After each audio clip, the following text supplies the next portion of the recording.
नमस्कार, स्वागत है आप सभी का। मैं हूं आपके साथ अमृता चौरसिया। आइए शुरुआत करते हैं सुर्खियों के साथ। भारत को और भी शक्तिशाली और समृद्ध बनाने के लिए काम कर रही है सरकार। सरयू नहर परियोजना के उद्घाटन के मौके पर बलरामपुर में बोले प्रधानमंत्री नरेंद्र मोदी। 50 साल से अटके प्रोजेक्ट के लिए पिछली सरकारों को ठहराया जिम्मेदार।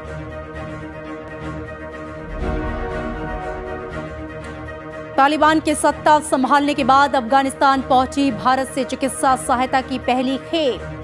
काबुल में WHO के प्रतिनिधियों को सौंपी गई 1.6 मीट्रिक टन जीवन रक्षक दवाएं। मुश्किल समय में मदद के लिए अफगानिस्तान के राजदूत ने जताया आभार।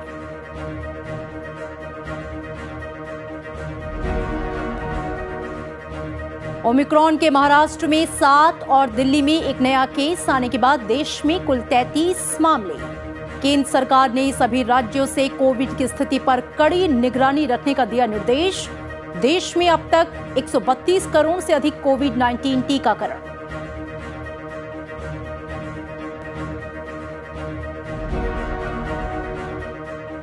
पोखरण रेंज में Pinaka ER multi barrel rocket launcher प्रणाली का सफल परीक्षण। उन्नत रेंज के पिनाक रॉकेट अब उत्पादन के लिए तैयार।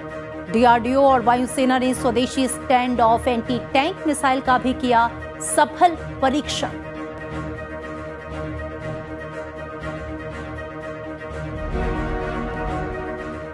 और अमेरिका के केंटकी में टॉर्नेडो का कहर, 50 से अधिक लोगों के मारे जाने की खबर। कई मकान बुरी तरह से क्षतिग्रस्त। प्रशासन की ओर से राहत और बचाव का काम जारी।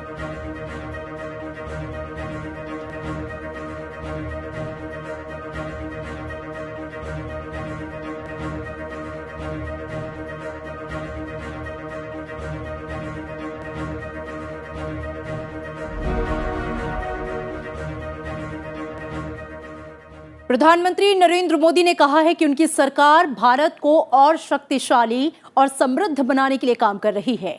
आज उत्तर प्रदेश के बलरामपुर में वो करीब 10,000 करोड़ रुपए की सरयू नहर राष्ट्रीय परियोजना का उद्घाटन करने के बाद लोगों को संबोधित कर रहे थे। उन्होंने कहा कि डबल इंजन की सरकार गरीब, दलित, पिछड़े और आदिवासी सभी को सशक्त बनाने में जुटी है। किसानों के खेत तक पानी पहुंचे, ये उनकी सरकार की सर्वोच्च प्राथमिकता है। प्रधानमंत्री ने कहा कि सरयू नहर परियोजना में जितना काम 5 दशक में हो पाया था, उससे ज्यादा काम हमने 5 साल में करके दिखाया और यही डबल इंजन की सरकार है। अनुरोध करूंगी कि रिमोट का बटन दबाकर सरयू नहर। इसी हफ्ते गोरखपुर में जो फर्टिलाइजर कारखाने और एम्स का लोकार्पण किया गया, उनका भी बरसों से इंतजार हो रहा था। कुशीनगर इंटरनेशनल एयरपोर्ट की भी फाइलें बरसों से चल रही थी, लेकिन इस एयरपोर्ट को भी शुरू करवाने का काम डबल इंजन की सरकार ने ही किया है।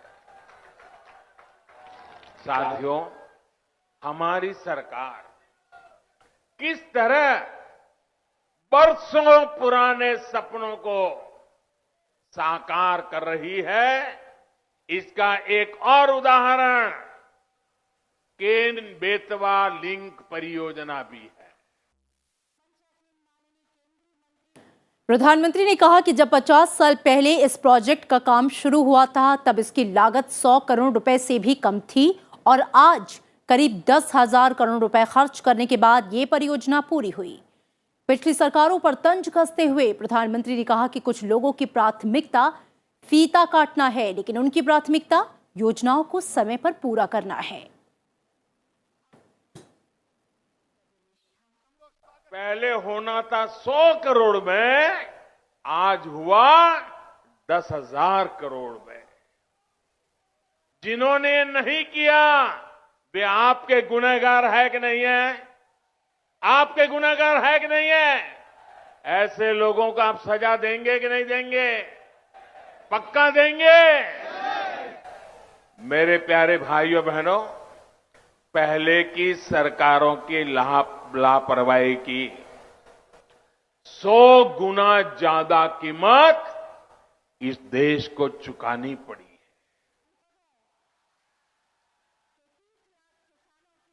इस मौके पर उत्तर प्रदेश के मुख्यमंत्री योगी आदित्यनाथ ने कहा कि इस परियोजना से किसानों और युवाओं को इसका फायदा मिलेगा। योजना से 14 लाख हेक्टेयर से अधिक कृषि भूमि को सिंचाई के लिए पानी मिलेगा और इस क्षेत्र के लगभग 29 लाख किसान लाभान्वित होंगे। पूर्वी उत्तर प्रदेश के 9 जिलों बहराइच, श्रावस्ती, बलरामपुर, गोंडा, सिद्धार्थनगर, बस्ती, संत कबीर नगर, गोरखपुर और महाराजगंज को इसका सीधा लाभ मिलेगा।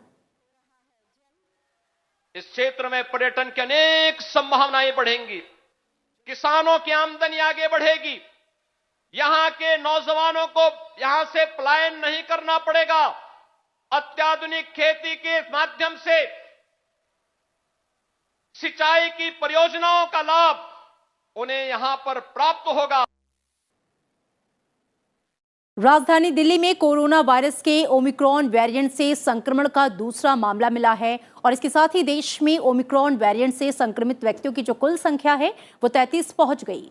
दिल्ली में जिम्बाब्वे और साउथ अफ्रीका से ट्रैवल करके आए एक व्यक्ति के शनिवार को ओमिक्रॉन वेरिएंट से संक्रमित होने की पुष्टि हुई है। संक्रमित व्यक्ति को LNJP हॉस्पिटल में एडमिट कराया गया है। उसे सिर्फ कमजोरी की शिकायत है। महाराष्ट्र में कल ओमिक्रॉन के 7 नए मामले सामने आए। ओमिक्रॉन के संक्रमितों में एक 3.5 साल की बच्ची शामिल है। दिल्ली में 2, महाराष्ट्र में 17, राजस्थान में 9, गुजरात में 3 और कर्नाटक में 2 मामले सामने आ चुके हैं।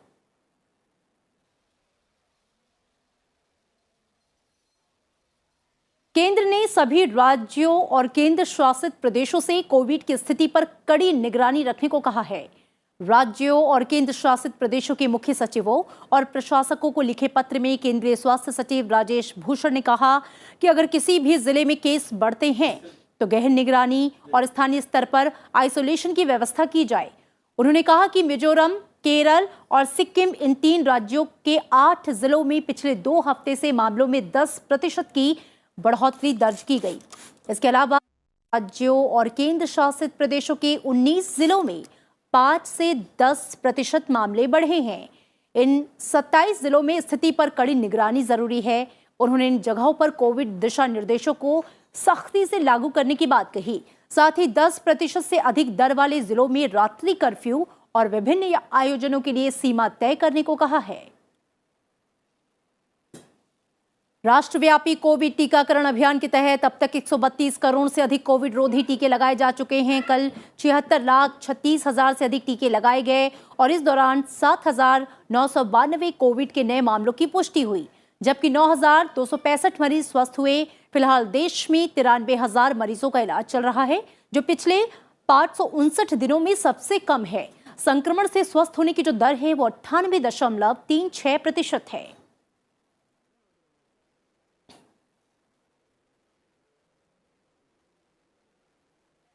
भारत ने मानवीय सहायता के तहत चिकित्सा आपूर्ति अफगानिस्तान को भेजी है। इन दवाओं को काबुल में विश्व स्वास्थ्य संगठन के प्रतिनिधियों को सौंपा गया। ये दवाएं काबुल के इंदिरा गांधी बाल अस्पताल में भेजी गई। राहत सामग्री उसी विमान से भेजी गई जिसमें कल अफगानिस्तान में फंसे 104 लोगों को भारत लाया गया था।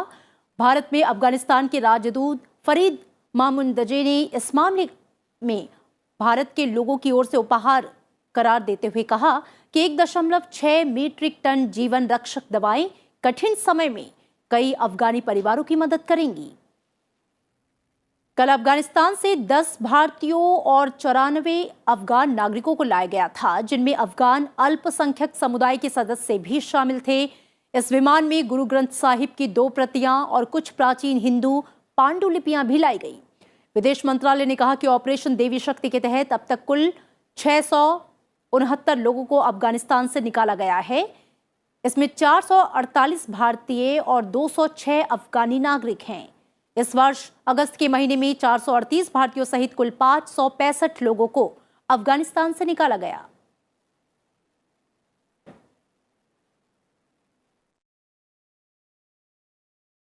Pinaka extended range multi barrel rocket launcher प्रणाली का पोखरण रेंज में सफलतापूर्वक परीक्षण किया गया।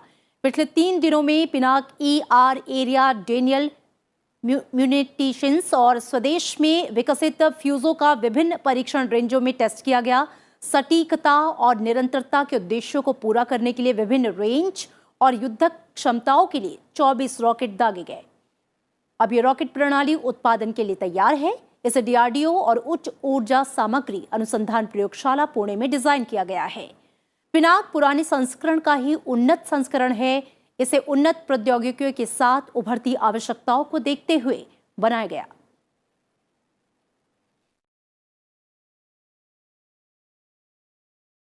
वहीं डीआरडीओ और वायुसेना ने हेलीकॉप्टर से दागी जाने वाली स्वदेशी stand of anti tank missile का भी सफल परीक्षण पोखरण रेंज में किया।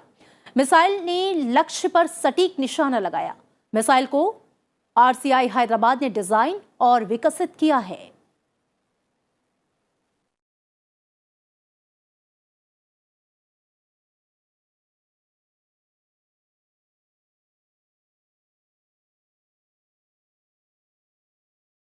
देहरादून की भारतीय सैन्य एकेडमी में पासिंग आउट परेड के साथ ही आज भारतीय थल सेना को 319 युवा जाबाजों की टोली मिल गई। इस मौके पर राष्ट्रपति रामनाथ कोविंद ने प्रशिक्षु सैन्य अधिकारियों को राष्ट्र की सेवा के लिए खुद को समर्पित करने का आह्वान किया। पासिंग आउट परेड को संबोधित करते हुए राष्ट्रपति ने जेंटलमैन कैडेट को उन चुनौतियों के बारे में बताया जिनका आज हमारा राष्ट्र क्षेत्रीय और वैश्विक स्तर पर सामना कर रहा है। राष्ट्रपति ने कहा कि हमारा झंडा दिवंगत सीडीएस जनरल बिपिन रावत जैसे बहादुरों के कारण हमेशा ऊंचा रहेगा। जनरल बिपिन रावत ने यहां आईएमए में प्रशिक्षण प्राप्त किया था। आईएमए के पास आउट होने वाले कैडेट ने ऐसे ही हमेशा भारत के सम्मान की रक्षा की है। देश रक्षा को सर्वस्व न्यौछावर करना यहां की पुरानी परंपरा है। On this occasion, let us recall the iconic status acquired by one of the many illustrious alumni of the Academy, General Bipin Rawat, who by dint of his hard work emerged as the role model of solidarity, conduct for the future generation. Our flag shall always fly high because brave men like you will preserve and protect its honor. अंतर्राष्ट्रीय गीता महोत्सव कार्यक्रम के तहत हरियाणा के कुरुक्षेत्र में लोकसभा अध्यक्ष ओम बिरला ने श्रीमद् भागवत गीता पर अंतर्राष्ट्रीय गोष्ठी का शुभारंभ करते हुए कहा कि गीता किसी धर्म, भाषा, संप्रदाय की नहीं बल्कि मानव मात्र की है। लोकसभा अध्यक्ष ने कहा कि कुरुक्षेत्र की धरती पूरे विश्व को जीवन जीने की राह दिखाती है। जब भी कोई व्यक्ति उलझनों में होता है तो गीता ही उसको सही रास्ता दिखाती है। गीता के छोटे से सार में हमारे जीवन का हर संशय को दूर करने की शक्ति है। 5000 वर्ष से ज्यादा होने के बाद आज भी गीता का ज्ञान उतना ही प्रासंगिक है। और अब नजर राज्यों से जुड़ी हुई अहम खबरों पर।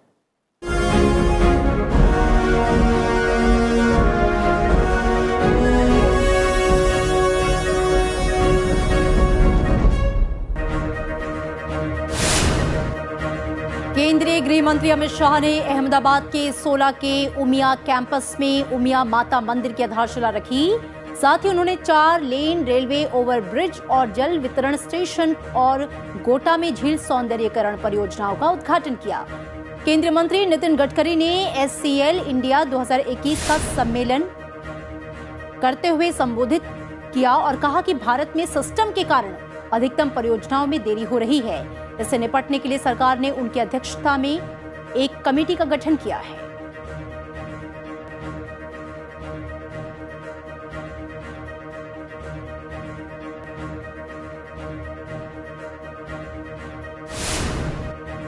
केंद्रीय मंत्री ज्योतिरादित्य सिंधिया और मध्य प्रदेश के मुख्यमंत्री शिवराज सिंह चौहान ने ग्वालियर में ड्रोन मेले का उद्घाटन किया। ज्योतिरादित्य सिंधिया ने कहा कि इससे किसानों को उनके खेतों में कीटनाशक फैलाने में मदद मिलेगी।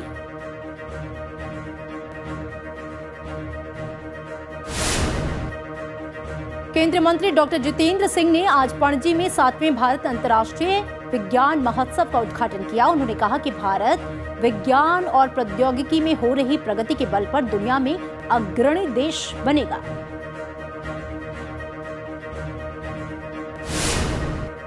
कानपुर को प्रदूषण मुक्त बनाने के लिए एसी इलेक्ट्रिक सिटी बसों का संचालन आज से शुरू कर दिया गया है। उत्तर प्रदेश के मंत्री सतीश महाना ने हरी झंडी दिखाकर इसे रवाना किया।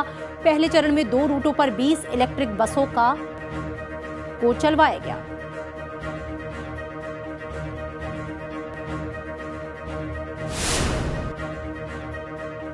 ओडिशा के मुख्यमंत्री नवीन पटनायक ने प्रधानमंत्री नरेंद्र मोदी को पत्र लिखकर फोनी तूफान से प्रभावित परिवारों के लिए PMAYG के तहत 1.84 लाख घर और अनुसूचित जनजातीय जिलों में रहने वाले गरीब लोगों के लिए 13 लाख घरों की मांग की है।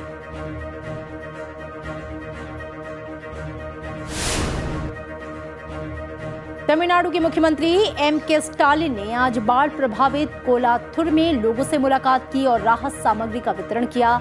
साथ ही अधिकारियों को राहत पहुंचाने के काम में तेजी का निर्देश दिया।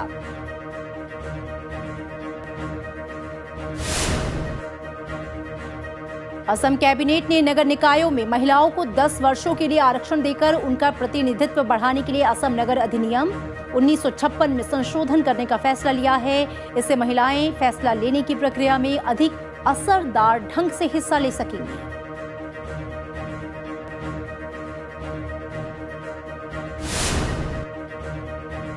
त्रिपुरा सरकार ने सबरूम के मनु बांकुल इलाके में बौद्ध विश्वविद्यालय की स्थापना को मंजूरी दे दी है। इस विश्वविद्यालय में 31 देशों के छात्रों को बौद्ध साहित्य, संस्कृति और परंपरा पर अनुसंधान करने का अवसर मिलेगा। इसके अलावा परिसर में मेडिकल, तकनीकी और सामान्य डिग्री कॉलेज स्थापित करने की योजना है।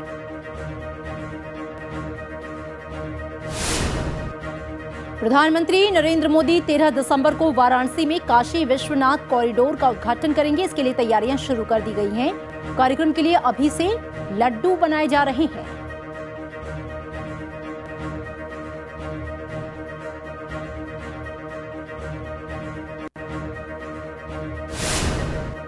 जम्मू कश्मीर के पुंछ जिले में कोविड वैक्सीनेशन के लिए योग्य 100% लोगों को पहला डोज दिया जा चुका है, जबकि 96% आबादी को दूसरा डोज दिया जा चुका है। स्वास्थ्य विभाग के मुताबिक 16,000 लोगों को दूसरा डोज दिया जा रहा है, जिसे दिसंबर अंत तक पूरा कर लिया जाएगा।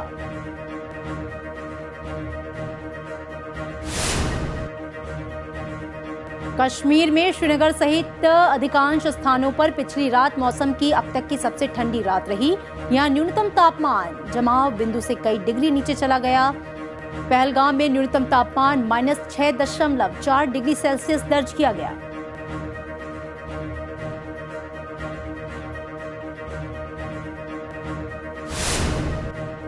वायुसेना का fighter plane MiG-21 Madhya Pradesh के जबलपुर इंजीनियरिंग कॉलेज के परिसर में स्थापित किया गया है, जो लोगों के लिए आकर्षण का केंद्र बना हुआ है। दिल्ली से विमान से स्पेयर पार्ट्स पहुंचने के बाद इसे यहीं पर तैयार किया गया।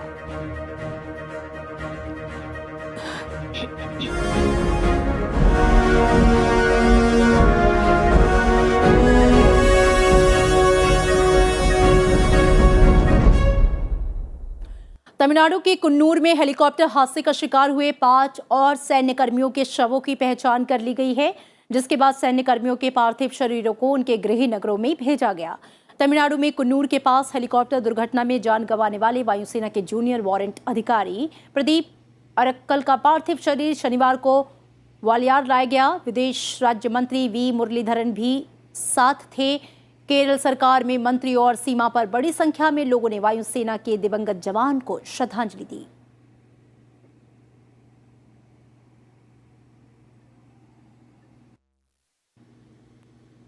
भारतीय वायुसेना के विंग कमांडर पृथ्वी सिंह चौहान का पार्थिव शरीर उनके पैतृक स्थान आगरा के सरन नगर पहुंचा, जहां पर नम आंखों से उन्हें श्रद्धांजलि दी गई।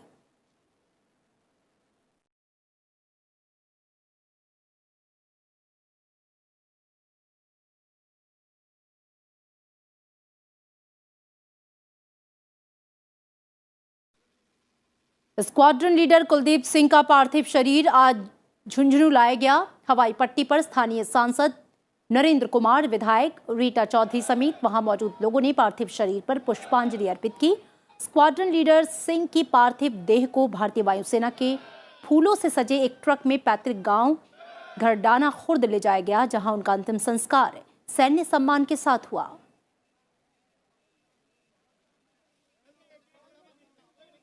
हादसे में जान गंवाने वाले लांस नायक बी साईं तेजा का पार्थिव शरीर आज बंगलुरु के येलहंका एयरफोर्स स्टेशन पहुंचा।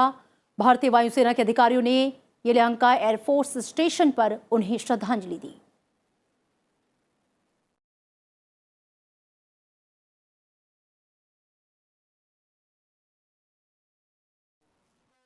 JW राणा प्रताप दास का पार्थिव शरीर भी भुवनेश्वर एयरपोर्ट पहुंचा, जहां पे मुख्यमंत्री नवीन पटनायक ने उन्हें श्रद्धांजलि दी।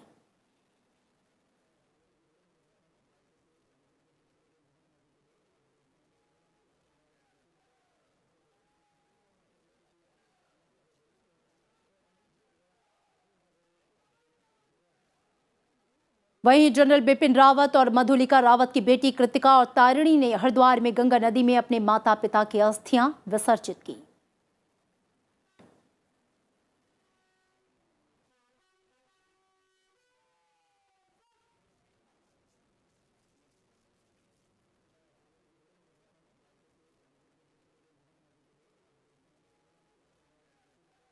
दिल्ली के बॉर्डरों पर 1 साल से ज्यादा समय से डटे किसानों ने तंबू उखाड़ लिए हैं और अपना सामान ट्रकों पर लादकर घर लौटना शुरू कर दिया है। सिंधु बॉर्डर पर बनाया गया करीब 40 फुट चौड़ा और 100 फुट लंबा किसान मोर्चा का पंडाल भी हटा लिया गया। अब तक तकरीबन 50% किसान अपने घरों के लिए रवाना हो गए हैं। किसानों ने जश्न मनाने के बाद टीकरी बॉर्डर से भी कूच किया। इस दौरान किसानों ने बैंड बाजे और विजय गीतों के साथ रंगीन रोशनी से सजे अपने ट्रैक्टरों को निकाला। कई प्रदर्शनकारियों ने खुशी से झूमते हुए एक दूसरे को मिठाइयां खिलाईं। गौरतलब है कि 26 नवंबर 2020 से राष्ट्रीय राजधानी की सीमाओं पर किसानों ने विरोध में हिस्सा लिया था और इस कड़े विरोध के बाद केंद्र सरकार ने 29 नवंबर को संसद में कृषि कानूनों को निरस्त करने के लिए विधेयक पारित किया था।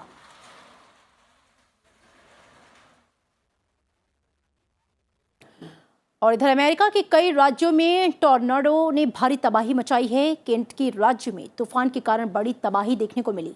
अब तक इसकी चपेट में आने से 50 लोगों की मौत की खबर सामने आई है। केंटकी के गवर्नर एंडी बेशेर ने इस घटना की जानकारी दी है। उन्होंने बताया कि तूफान के कारण अब तक कम से कम 50 लोगों की जान जा चुकी है। प्रशासन ने राहत और बचाव के कार्य शुरू कर दिए हैं। बवंडर की वजह से 2.4 लाख लोगों को अंधेरे में रहने पर मजबूर होना पड़ा। मिसौरी में सेंट चार्ल्स और सेंट लुइस काउंटी के कुछ हिस्सों में 70 मील प्रति घंटे की रफ्तार से हवाएं चली और सेंट चार्ल्स काउंटी के कम से कम 3 निवासियों को अस्पताल में भर्ती कराया गया। और ऑगस्टा मिसौरी के पास के क्षेत्र में बवंडर के चलते कई मकान बुरी तरह से क्षतिग्रस्त हो गए।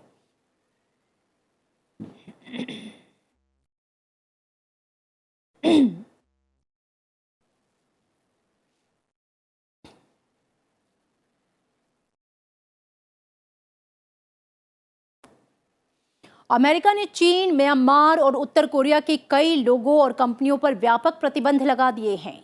अमेरिका ने आर्टिफिशियल इंटेलिजेंस से जुड़ी चीन की कंपनी सेंसटाइम ग्रुप को भी निवेश की दृष्टि से प्रतिबंधित कर दिया है। इन प्रतिबंधों का उद्देश्य संबंधित लोगों की आवाजाही को सीमित करना और कंपनियों को वैश्विक वित्तीय व्यवस्था से दूर रखना है। अमेरिकी विदेश मंत्रालय ने चीन, बेलारूस और श्रीलंका के 12 लोगों के अमेरिका में प्रवेश पर भी पाबंदी लगा दी है। कनाडा और ब्रिटेन ने भी म्यांमार में मानवाधिकार हनन को देखते हुए प्रतिबंध लगाए हैं। अमेरिकी राष्ट्रपति जो बाइडेन ने कल मानवाधिकार दिवस पर उत्तर कोरिया और म्यांमार की सैन्य इकाइयों पर प्रतिबंध बढ़ाने की घोषणा की।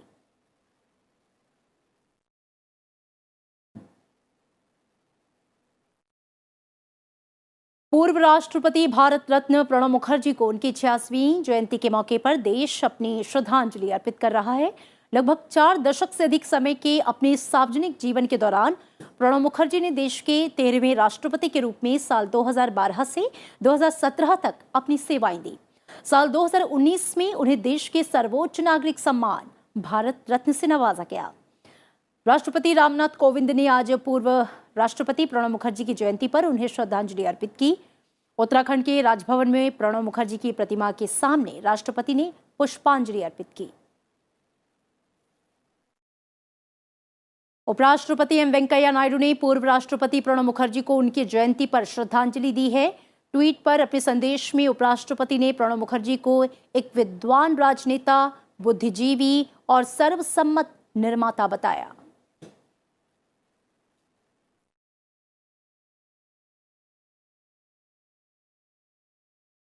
और इधर एशेज सीरीज में मेजबान ऑस्ट्रेलिया ने शानदार शुरुआत की। 5 टेस्ट की सीरीज के पहले ही मैच में ऑस्ट्रेलिया ने 9 विकेट से शानदार जीत दर्ज की और इसी के साथ ऑस्ट्रेलिया ने सीरीज में 1-0 की बढ़त बना ली। पहली पारी में इंग्लैंड ने 147 रन बनाए थे, जवाब में ऑस्ट्रेलिया ने 425 रन बना दिए। इसके बाद मैच के चौथे दिन इंग्लैंड टीम ने दूसरी पारी में 2 विकेट पर 220 रन दागे और आगे खेलना शुरू किया। इसके बाद टीम 8 विकेट पर 77 रन ही बना सकी। इंग्लैंड की टीम 297 रन पर ढेर हो गई। इसके बाद ऑस्ट्रेलिया को 20 रन का आसान लक्ष्य मिला, जो उसने 1 विकेट गंवाकर हासिल कर लिया।